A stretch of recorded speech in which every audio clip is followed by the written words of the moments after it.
So ఇలా Instagram open చేసిన, Facebook open చేసిన ఒక పోస్ట్ అనేది వైరల్ అవుతుందండి. నిజామాబాద్లో కావచ్చు, దాంతోపాటు రెండు తెలుగు రాష్ట్రాల్లో కూడా ఏదైతే ఎమ్మెల్సీ కవితకి సంబంధించినటువంటి ఒక లెటర్ అనేది మనకి సోషల్ మీడియాలో వైరల్ అవుతూ ఉంది. సో వాళ్ళ నాన్నకి ఒక లెటర్ కూడా తను రాసిర్రు అని చెప్పేసి మనకి స్టేట్మెంట్ అయితే వస్తూ ఉంది. సో దీని గురించి మనం మాట్లాడుకోవాలి. అసలు ఏంది చర్చ, ఆ లెటర్లో అసలు ఏముంది అనే దానిపైన మనతో ఇందూర్ ప్రజలైతే ఉన్నారు, వాళ్ళతో ఒకసారి మాట్లాడే ప్రయత్నం చేద్దాం. అన్న నమస్తే. సో ఈ లెటర్ గురించి ఏం చెప్పాలనుకుంటున్నారు? ఎమ్మెల్సీ కవిత గారు చాలా భావోద్వేగానికి గురైనట్టుగా అనిపిస్తూ ఉంది ఆ లెటర్లో చూస్తే. సో మీకు ఏమనిపిస్తూ ఉంది?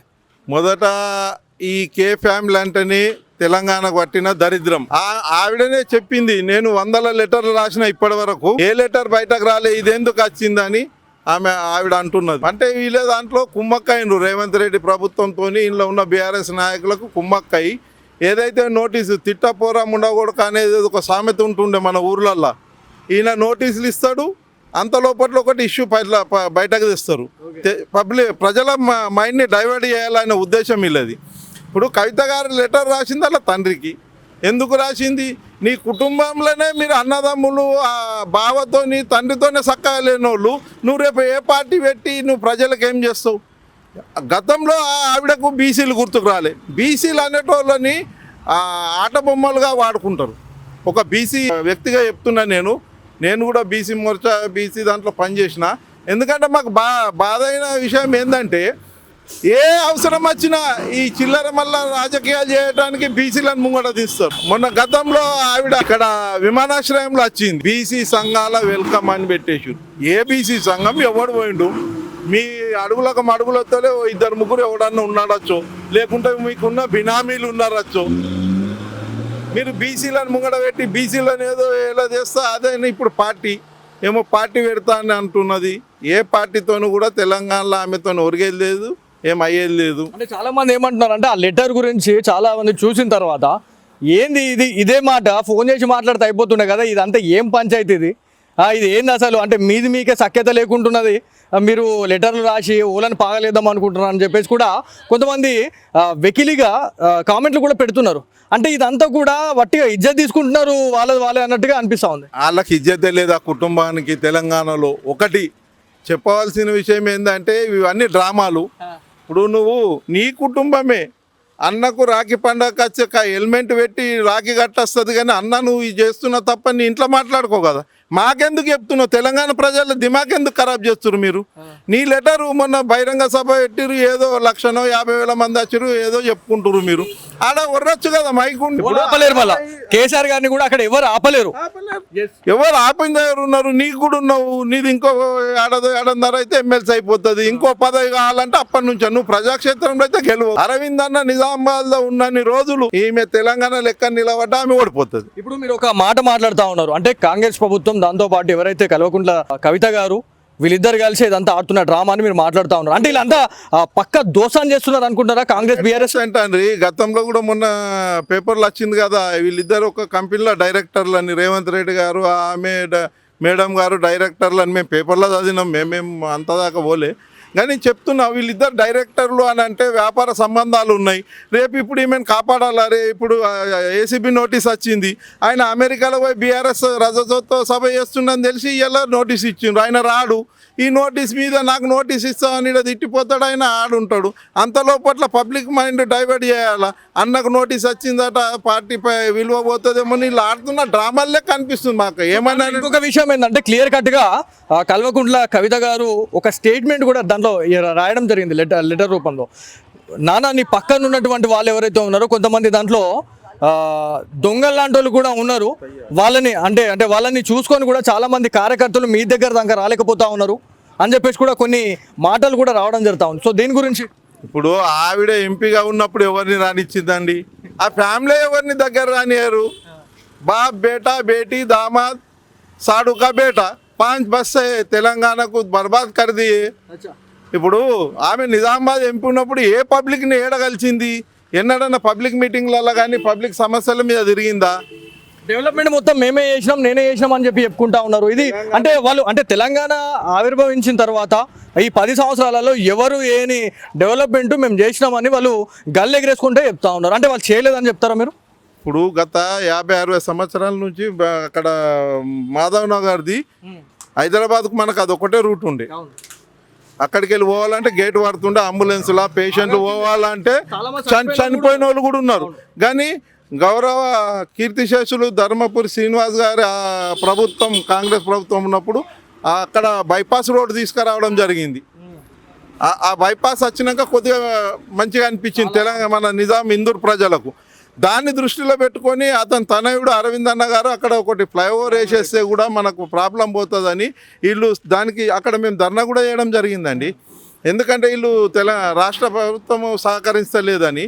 ఇప్పుడు వచ్చింది ఏదైతే సెంట్రల్ గవర్నమెంట్ ఫండ్ ఉందో అంత పూర్తి పని చేస్తుండు కాంట్రాక్టర్, మిగతా వీళ్ళు డబ్బులే ఇస్తలేరు. అసలు ఎందుకు ఇంతగానో పాలిటిక్స్ ఎందుకు జరుగుతా ఉన్నాయి? ఇప్పుడు ఎంపీ అరవింద్ గారు మరి సెంట్రల్ నుంచి ఎంత కొట్లాడానో అంత కొట్లాడుతుండో, ఒంటి చేత్తో ఇదంతా కూడా వేస్తూ ఉండ అనేది క్లియర్గా కనబడుతోంది. మరి రాష్ట్ర ప్రభుత్వంలో ఉన్నటువంటి వాళ్ళు ఎవరైతే ఉన్నారో సో కాంగ్రెస్ పార్టీ ఎందుకు సపోర్ట్ చేయలేకపోతుంది? గత పాలకులు బీఆర్ఎస్లో వాళ్ళు ఎవరైతే మనకి ప్రజాప్రతినిధులుగా మనం చెప్పుకున్నామో వీళ్ళంతా కూడా ఎందుకు ఆపుతా ఉన్నారు ప్రజలకి? అంటే ప్రజల కోసం చేస్తున్నటువంటి ఈ పనులని ఎందుకు ఆపుతున్నారు అనేది బిగ్ క్వశ్చన్ మార్క్. సో ఎందుకు అని ఆపుతున్నారు? అది ఇప్పుడు ఒకటి వాళ్ళకు కావాల్సింది ఏంది? అధికారం. 10 ఏళ్ళ నుంచి వీళ్ళు లేరు. ఆయన 2002 నుంచి ఉద్యమం అని చెప్పి నడిపేసి ముఖ్యమంత్రి కావాలని చూసిండు. ముఖ్యమంత్రి కాగానే ఎన్ని దోసుకోవాలో అన్ని దోసుకుని ఆ ఫ్యామిలీ సెట్ అయిపోయింది. ఆవిడ గారు ఏముండే ఆవిడనే చెప్పింది కిరాయి ఇల్లు అండి నాకు అది అని చెప్పింది. ఇవాళ 20 లక్షలు వాసి పెడుతున్నంటే కష్టపడ్డా అంటున్నది.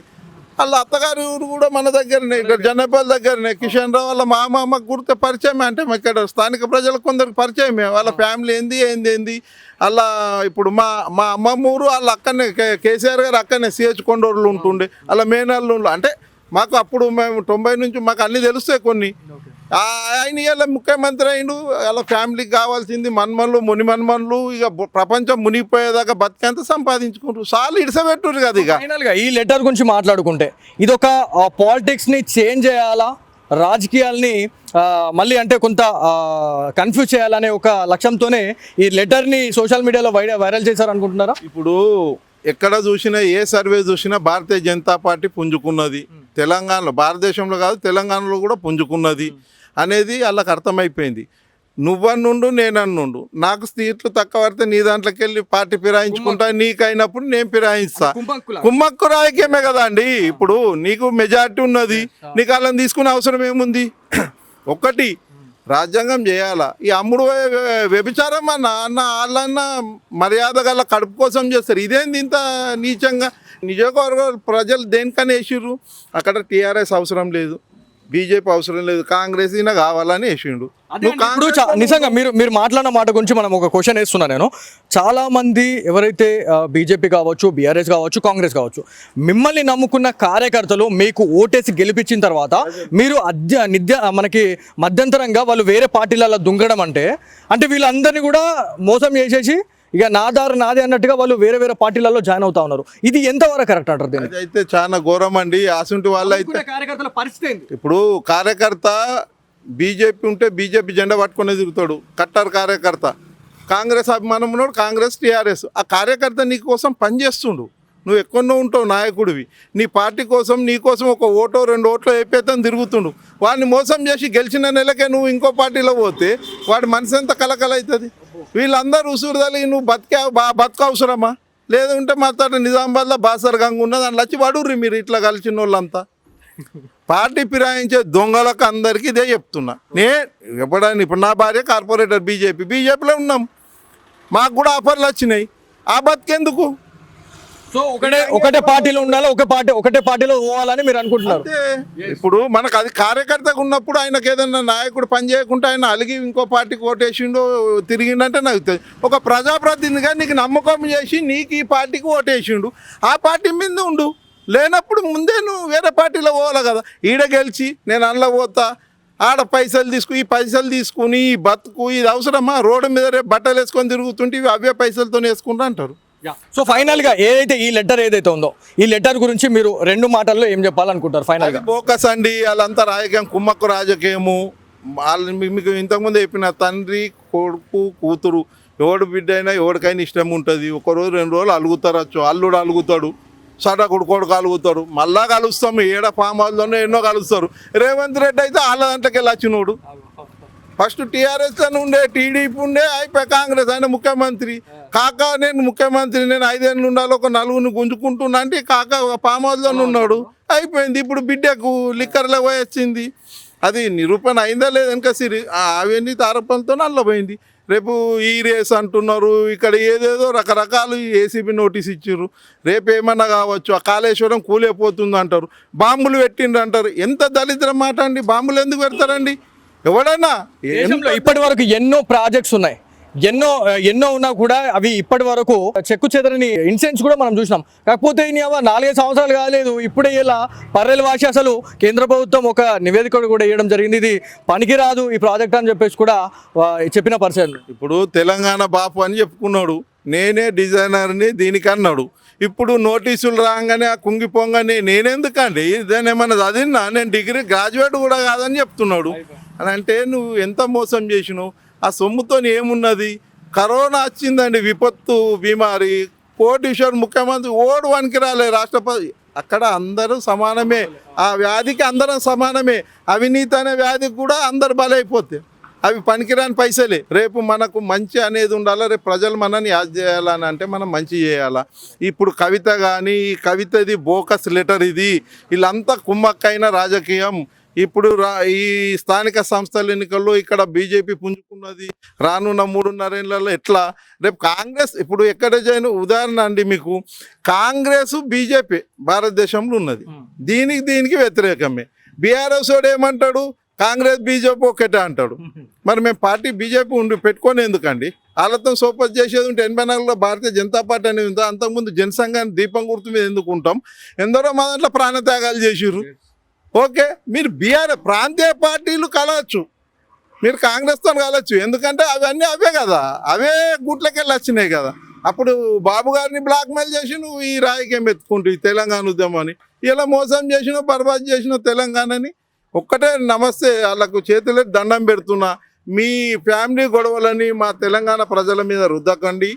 మీరు రేవంత్ రెడ్డి ప్రభుత్వం మీరు అంతా ఒక్కటే, ఆయన ఫామ్ హౌస్ ఉంటాడు, ఈయన ఆడికెళ్ళి అన్ని ఫోన్లు నడుస్తాయి, మీరు మాకు మోసం చేయకండి.